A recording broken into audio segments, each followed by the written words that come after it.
আমি ঘরে কেমন পাপড়ি চাট বানাই দেখো। আমি তো রাত্রিবেলা কোনোদিন ইচ্ছা করে না রান্না করতে, আমি সেদিনকার ঘরে এইভাবে পাপড়ি চাট বানাই। এটাকে একটু টমেটো, পেঁয়াজ আর কাঁচা লঙ্কা কুচি করে নিয়েছি, একটু ধনেপাতা আর মটরশুঁটি নিয়েছি, এখন শীতকাল যেহেতু মটরশুঁটি পেয়েছি। একটু ঝুরি ভাজা বাদাম আর একটু আলু সেদ্ধ করে নিয়েছি, আর একটু টক দই, একটু সস দেব, আর একটু চাট মশলা দেব। এই দিয়ে বানাবো আমি।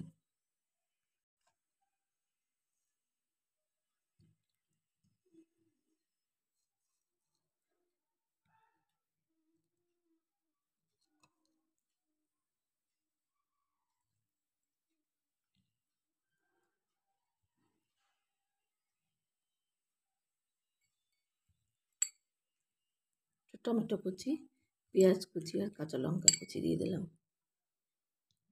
শীতে তো অনেক পাওয়া যায় মটরশুঁটি, টমেটো, বেশ ভালোই লাগে। একটু মটরশুঁটি দিয়ে দিলাম, ধনেপাতা দিয়ে দিলাম।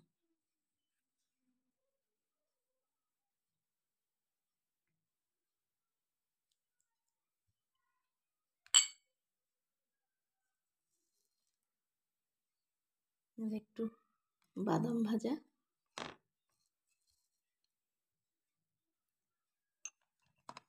আর একটু ঝুরি।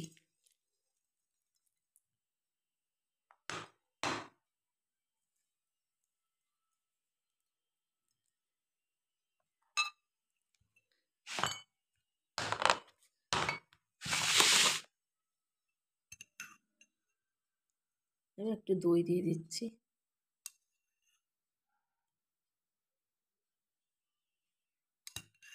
দোকানের মতো করার একটু চেষ্টা করেছি আর কি।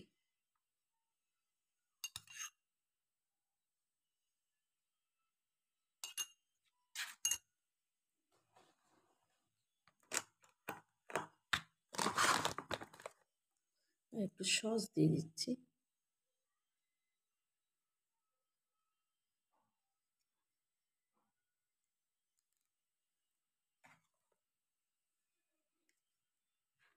একটু চাট মশলা দিয়ে দেবো।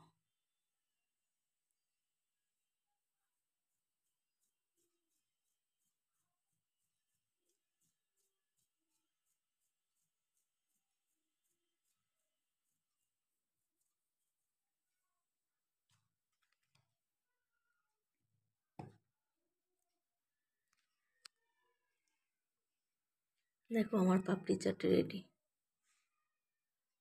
কেমন হয়েছে বলো দেখতে, দোকানের মতো হয়েছে কিনা? আমি এটা দিয়ে আজকে রাত্রের ডিনার।